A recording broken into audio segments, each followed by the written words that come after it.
আসসালামু আলাইকুম বন্ধুরা, সবাই কেমন আছেন? আশা করি অনেক বেশি ভালো আছেন। আজকে আপনাদের সাথে শেয়ার করব স্যামসাং A12। এই ফোনটাতে অনেকগুলো সমস্যা হয়, যে হয়তো আশা করি এই ভিডিওটি সম্পূর্ণ দেখলে আপনার স্যামসাং A12 নিয়ে যতগুলা ঝামেলা আছে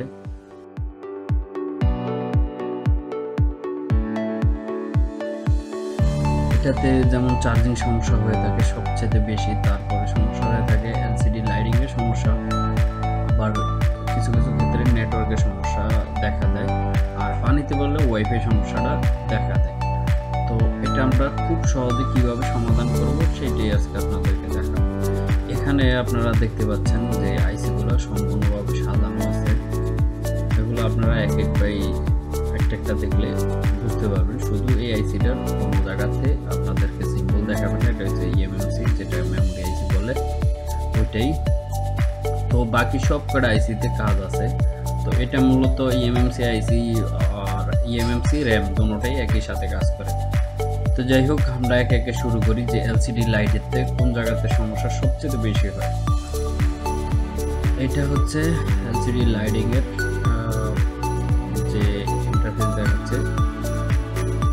অনেকে কী করে, এই আইসিটাকে রিভলভ করে অথবা সিপিও রিভলভ করে, কিন্তু সমস্যাই থেকে যায় আর কি। এটা মূলত আমি সবচেয়ে বেশি কোন জায়গা থেকে সমস্যাটা পাই এটাই আপনাদেরকে দেখাবো। ফোন চালু কিন্তু এলসিডিতে কোনো কিছু দেখায় না, আর এলসিডিতে কিছু লাইটিংও আসে না, গ্রাফিক্সও আসে না। যদি গ্রাফিক্স আসে, যেমন আপনার ভিতরে কিছুটা আপনার যদি কোনোভাবে যদি চেষ্টা করেন, যদি দেখেন লাইটিং আসতেছে, স্যামসাং লেখাটা আসতেছে, তাইলে আপনার হয়তো এই জায়গাতে যে কোনো ক্যাপাসিটারতে শর্ট আছে। শর্ট থাকার কারণে ক্যাপাসিটার অথবা কয়েল, এই দুইটা কয়েল অথবা এই ক্যাপাসিটার থেকে এই সমস্যাগুলো হয়ে থাকে।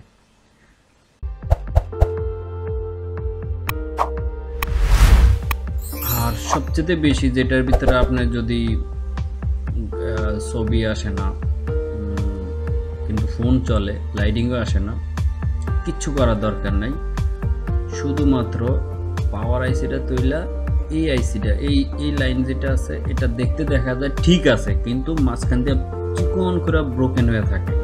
আপনারা এই জায়গাতে এটা একটু জাম্পার করে দেবেন, অথবা খোলার আগে এই জায়গায় ভোল্টেজটা ঠিক আছে 1.8 ভোল্ট, এই লাইনটা ঠিক আছে কিনা আপনারা সম্পূর্ণ দেখে নেবেন। এই যে 1.8 ভোল্ট লাইন আমি দেখছি, যেমন আইফোন 7 অডিও আইসি যে সমস্যাটা হয়ে থাকে, যেমন অডিও আইসি তোলার পরে দেখা যায় লাইন ঠিক আছে, কিন্তু একটু হালকা ঘষাঘষি করলে দেখা যায় ওইটা পিনটা উঠে পড়ছে। ঠিক এরকমই এটাই ইউভি গ্লু দিয়ে আপনার কাজটা করে দেবেন, আশা করি হয়ে যাবে। তারপরে যদি নেক্সট স্টেপে যদি না আসে, তাহলে পেজটা পাল্টাই দিন, তবে সেভলি। আপনারা দৌড় দিয়ে যাওয়ার দরকার নাই সিপিউর ভিতরে, ঠিক আছে? সিপিউর ভিতরে আপনারা প্রথমেই যাওয়ার দরকার নাই, তারপরে ইএমএমসি তো যাওয়ার দরকার নেই। আপনারা যদি প্রথম স্টেপ এটারে চেক করবেন যে ভোল্টেজটা এখানে শো করে কিনা, ভোল্টেজ এখানে শো করে কিনা এটা প্রথম অবস্থায় দেখবেন। তারপরে যদি না আসে, এইটা আছে কানেক্টারটা, এটা একটু ভালো করে চেক দিবেন, আশা করি পাওয়া যাবেন। তারপরেও যদি না আসে, তারপরে আপনি এই জায়গায় আসতে পারেন, কেননা এখানে এই দুইটা লাইন আছে 5.9 এই দুইটা লাইন আপনারা দেখবেন যে ভোল্টেজ দুইটা ঠিক আছে কিনা। এবার আসি নেটওয়ার্কের সবচেয়ে বেশি ঝামেলা করে এই আইসিটা। এটা তুইলা রিভলভ করে দিবেন, যদি থাকে আপনার হাতে নতুন আরেকটা লাগায় দেখতে পারেন, আশা করি সমস্যাটা হয়ে যাবে। এটা রিভলভ করলে সবচেয়ে বেশি বেশিরভাগ ক্ষেত্রেই হয়ে যায়। এবার আসি আপনার এসডি কার্ড, এটা সমস্যা হয় না, তারপরও আপনারা দেখে নিতে পারেন, স্ক্রিনশট রেখে নিতে পারেন, আপনাদের টাইম ওয়েস্ট করতে চাই না। এটা ব্রেক করে দেখতে পারেন, পজ করে দেখতে পারেন, দেখে নেবেন। তারপরে সিম কার্ড সেম একইভাবে দেখবেন, পজ করে একটু দেখে নেবেন।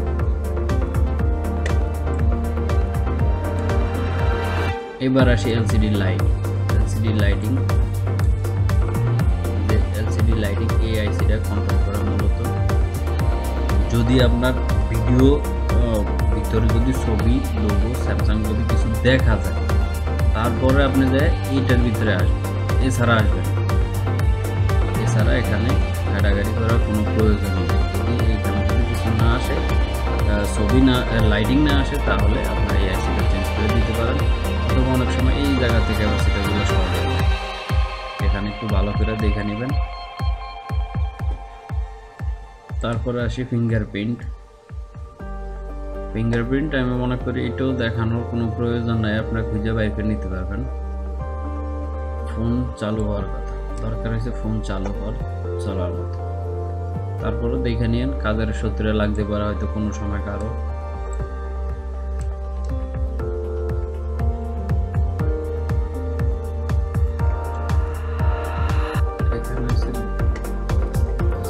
CPU voltage.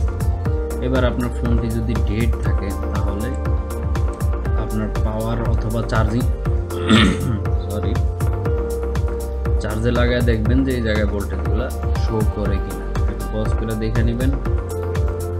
তারপরে আসি এখানে যে এই ভোল্টেজগুলো দেখে।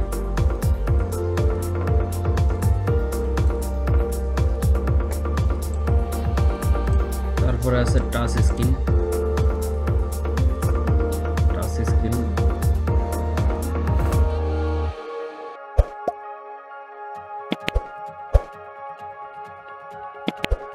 বেশি না, অল্প কটা লাইন এই জায়গাতে আসছে।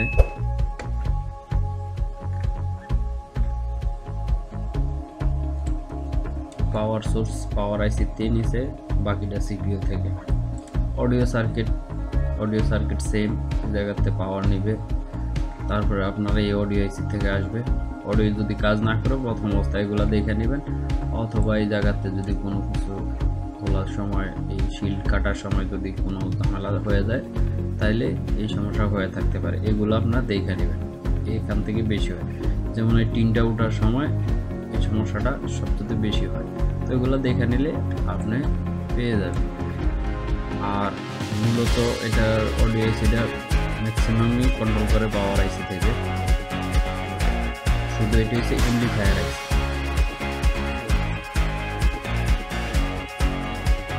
দেখে নিতে পারেন। টাইপ সি চার্জার, এটা হচ্ছে ওভার ভোল্টেজ প্রোটেকশন আইসি, যেটা ওবিপি বলে। এটা বাইপাস করে দিলেও হয়ে যায়। তারপরে দুটা লাইন এই জায়গা থেকে আছে। পাওয়ার আইসি চার্জিং আইসি মূলত এটা।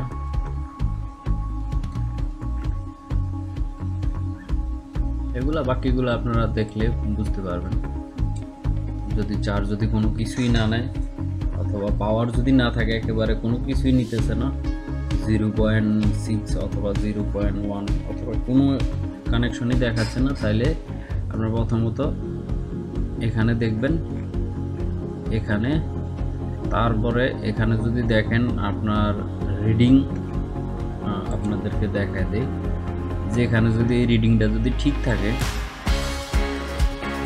এই যে রিডিংটা যদি ঠিক থাকে তাহলে আপনারা এটার এই রিডিংটা, এটা হচ্ছে চার্জিংয়ের জন্য। আর বাকিটা তো গ্রাউন্ড, এটা আপনারা জানেনই, নেগেটিভ লাইন। আর এটা তো এটাও একটু পজ করে দেখে নিতে পারেন। যেমন আপনার ক্ষেত্রে হতে পারে যে এলসিডি লাইন কোন দিক দিয়ে গেছে, টাচের লাইন কোন দিক দিয়ে গেছে, এটা একটু স্ক্রিনশট নিয়ে রাখবেন, রাইখা দেখতে পারবেন। এটা হচ্ছে ব্যাটারি কানেক্টর। তারপরে ফিঙ্গারপ্রিন্ট, এটা হচ্ছে ডায়েট ভ্যালু যেটা বলে আর কি। তারপরে ক্যামেরা যদি কাজ না করে এটাও দেখে নিতে পারেন।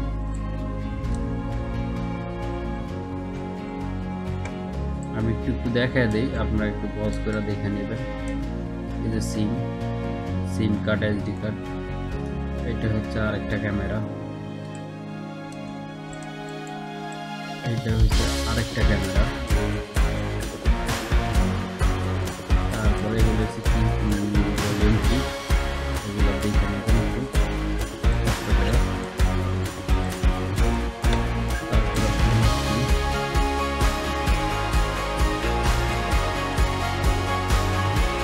একটু ভালো মতো দেখে নিন। অনেক সময় এগুলো খোলার সময় এগুলো লুজ হয়ে যায়, তার জন্য পাওয়ার বাটন কাজ করে না। পাওয়ার কি ডাইরেক্ট ওই জায়গায় চলে গেছে, পাওয়ার সুইচ এই যে এটাতে আছে। ওকে, তারপরে আছে ভোল্টেজ প্যারামিটারে, যেটা বলে আর কি ভোল্টেজ প্যারামিটার। এগুলো একটু আপনারা যখন ডেট ফোন আসবে তখন একটু 1 বাই 1 মাপ দিয়ে নেবেন, একটু দেখে নেবেন পজ করে।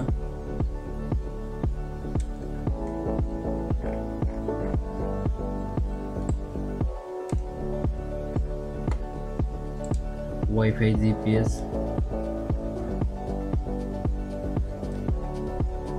ওয়াইফাই জিপিএস মূলত ওয়াইফাই ব্লুটুথের যে কাজটা করে, ওয়াইফাই ব্লুটুথ জিপিএস এটা একই আইসি, একই আইসি। এটাতে একটু দেখে নেবেন, যদি লো নেটওয়ার্ক থাকে, কারণ ওয়াইফাই রাউটারের কাছে গেলে যদি পায় তাহলে হয়তো বা এন্টিনার এই জায়গাতে সমস্যা থাকতে পারে। এই যে এগুলো একটু চেক দিয়ে নেবেন, অথবা খেয়াল করলে আপনার সমস্যাগুলো খুঁজে পাবেন।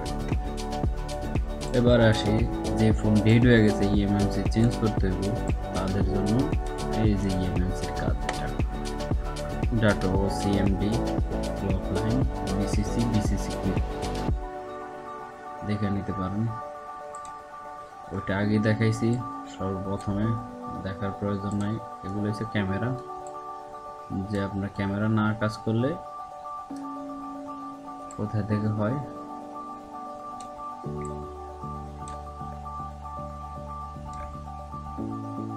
একটু একটু দেখা দিই, আপনারা দেখে নেবেন।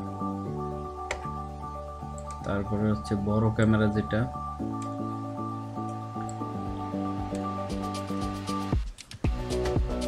এই যে বড় ক্যামেরা, এটা একটু দেখে নিতে পারেন।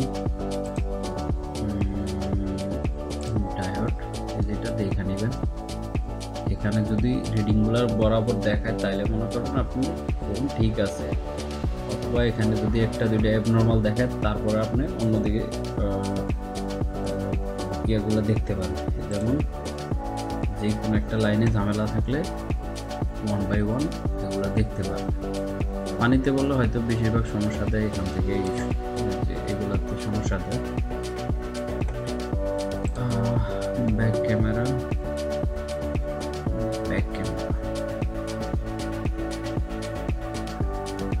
একটু দেখে নেবেন।